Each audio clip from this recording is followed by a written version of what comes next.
Hi friends, and welcome to the kitchen.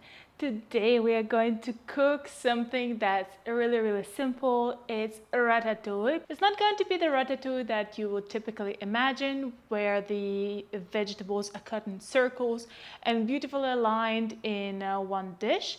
No, we are going to cook a very different version, or just a different version which is way simpler to cook. It's going to be a one-pot ratatouille rice. As usual, I'm going to add all the timestamps and all the links down below, so it's easier to navigate this whole video, which can be quite long because I love talking about food. And let's get straight into it. I already have one ratatouille recipe on the channel. I'll link it somewhere here, but for that recipe you need a little bit more time and an oven. For this one you won't need an oven, you will just need one pot, one casserole, one saucepan. I'm going to use an instant pot because I wanted to try it for this purpose, but otherwise you can use any saucepan that you have, and it requires almost no prep. And let's give it a review in the end of this video and probably compare with the other ratatouille recipe that I cooked on this channel previously. Ratatouille has been one of my favorite things to cook since forever, since I remember. It's very easy to cook, and this is one of the reasons I really love it. You can cook it in the oven, you can cook it in a saucepan, which makes it so versatile and diverse. You can experiment with fresh vegetables. You can experiment with zucchini, with eggplant, with different squashes, with tomatoes of different types and sorts, with bell peppers, and with some fresh herbs. I think that basil is one of the most important spices here, probably as well as oregano and maybe a mix of Italian herbs, which gives ratatouille its nice flavor. Another tip I want to give you here is that you can combine different types and kinds of tomatoes. Here I'm going to be using cherry tomatoes and diced tomatoes because canned diced tomatoes, are usually very flavorful. And you can experiment pretty much with a lot of spices. And why we want to experiment with spices? Because spices contain a lot of antioxidants and anti-inflammatory compounds that might enrich your diet and is going to bring you some health benefits. Here you can see all the ingredients that I've used except spices. For spices you can use a lot of things, and we are going to touch on spices a little bit later. Here is pretty much the vegetable composition of my ratatouille. Eggplant, zucchini, a couple of bell peppers. There are different colors of bell peppers, of capsicums, and they just differ by the combination of micronutrients as well as their ripeness. So this is why they come in different colors, if you didn't know, fun fact. We have some ripe cherry tomatoes, we have onions and garlic. For this I chose red onions, first of all because I just had them, and second reason is that they are higher in the antioxidant content compared to a regular white or yellow onion. So here is another tip for you. And now we're just moving to chopping. So here you see my eggplant is slightly dented and a little bit soft in some parts. I've been ordering groceries for a couple of weeks now, and every now and then I receive some vegetables that I wouldn't choose myself in a grocery store. However, this eggplant is absolutely edible. You just cut around it and do not create more food waste. We can still eat it when you cut it. It smells good, it feels good, it looks good. Overall, there is no need to trash the whole vegetable. And I'm not going to bore you with chopping. Here is everything chopped. I'm really sorry, but I have to make a mention of it. I really love how colorful that looks.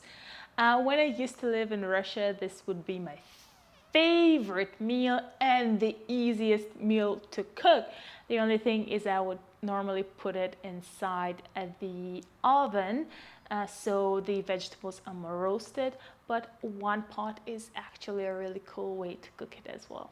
For the spices, I did improvise here a little bit. Turmeric is normally not an ingredient in a spice blend in ratatouille, but it has some great antioxidant and anti-inflammatory properties when you're not over consuming it. Just beware of turmeric. It is a blood thinner, so if you're taking aspirin or some similar medicine, be careful with your turmeric. And the black pepper that we are adding next is increasing the absorption of turmeric by 2,000 times. Just think about it. So you can see the turmeric compounds floating around your bloodstream and washing all of your organs. For a more traditional ratatouille, you might be interested in adding some oregano and basil, thyme herbs. However, I didn't have those herbs and I just had an Italian spice mix, which is not French spice mix, but you can select the herbs de Provence for your French flavor. So anything that is herb containing, but it does have this fragrant feeling of oregano and of basil, of thyme, will suit our ratatouille just fine. If you like it a little bit spicy, you can add some chili flakes as well. Here is some Indian chili. I think it's Indian chili that I'm using. But if you're sensitive to the spiciness, the hotness of chili, you may skip this step and it's perfectly optional. As you can imagine, chili is not something very traditional to the French region. Smoked paprika can be added to most of the dishes, most of the meals. It's one of my favorite spices. There is some debate around whether or not smoked paprika and the liquid smoke that smoked paprika is made with is cancerogenic, but so far it seems relatively safe. I'll link some research down below, and if you have a comment on that, please do not hesitate to share. I'll be very curious to know. But taste-wise, smoked paprika can help you imitate some of the smokiness of a roasted meat in particular. So you would be interested in adding this to whatever you're roasting, as well as, for example, when you're making some tofu scramble, this is going to fit really nicely in there as well. And here is one more addition that I'm making. I'm adding a little bit of cinnamon inside this spice mix.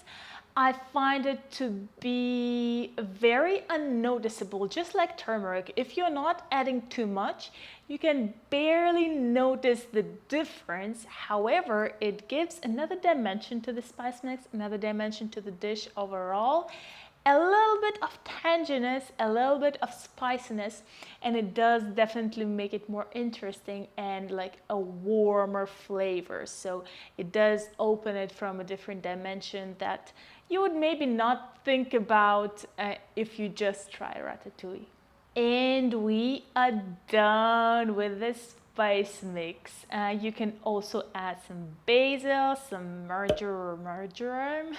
This is an herb which is very closely related to oregano.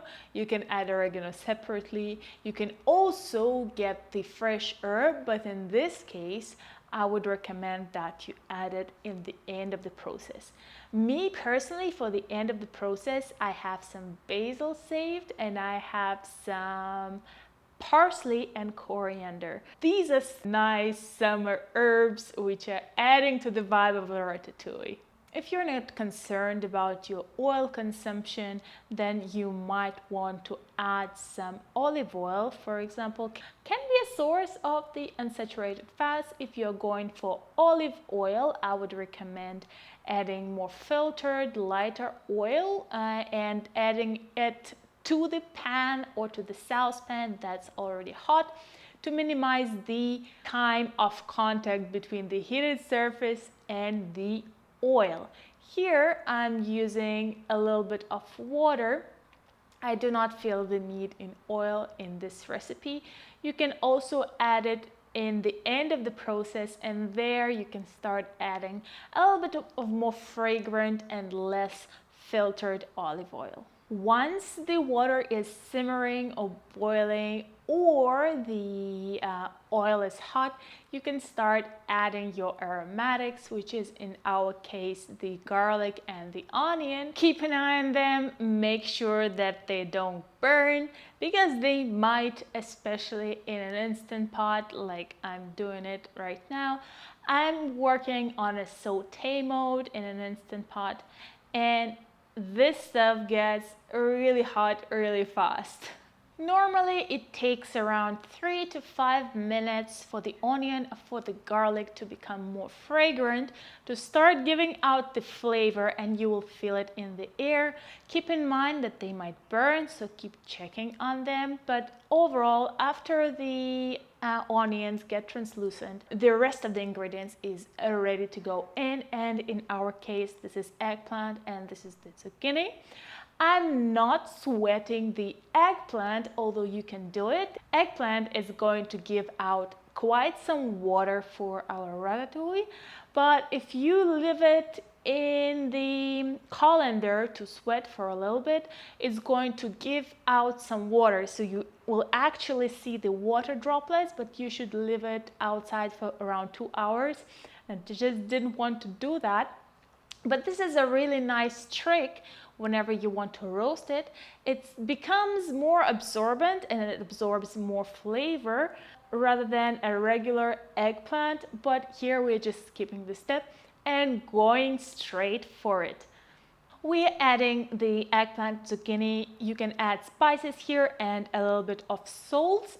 Also, if you're using oil, you will be more interested in sweating your eggplant because it's going to absorb a lot of oil right away. Probably if your eggplants are always very oily whenever you use oil, you could try this trick. I'm going to link some resources down below describing this whole process. And all right, it's been about 1 minute since we allowed the zucchini and the eggplant to soften a little bit, to release some water, and we are ready to add tenderer vegetables, which are tomatoes and bell peppers. I'm also adding diced tomatoes here. And as you can guess, the diced tomatoes do contain some liquid, and the tomatoes are also going to release some liquid. We can cook this whole thing for around 2 to 3 minutes. You can start seeing it become a little bit more liquidy, a little bit more watery. And this is where you can add either vegetable broth, try to choose low sodium vegetable broth, or some water.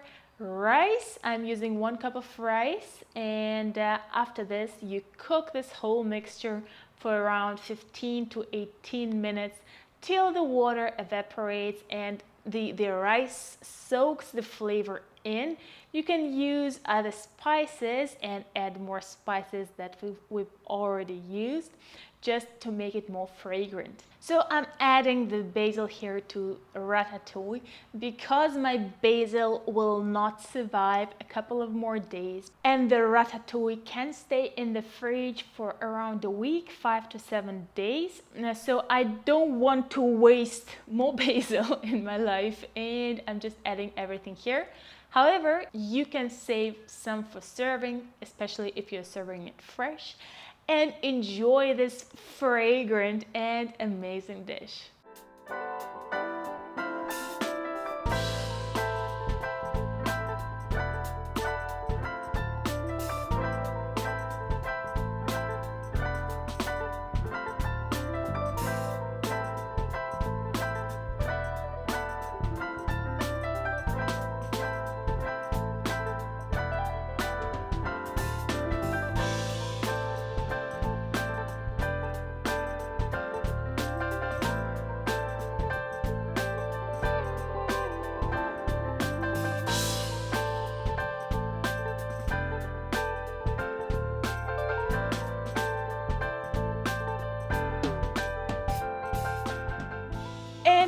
we are. This is it, a very simple dish, which is great because it's seasonal and you can enjoy it before the summer ends.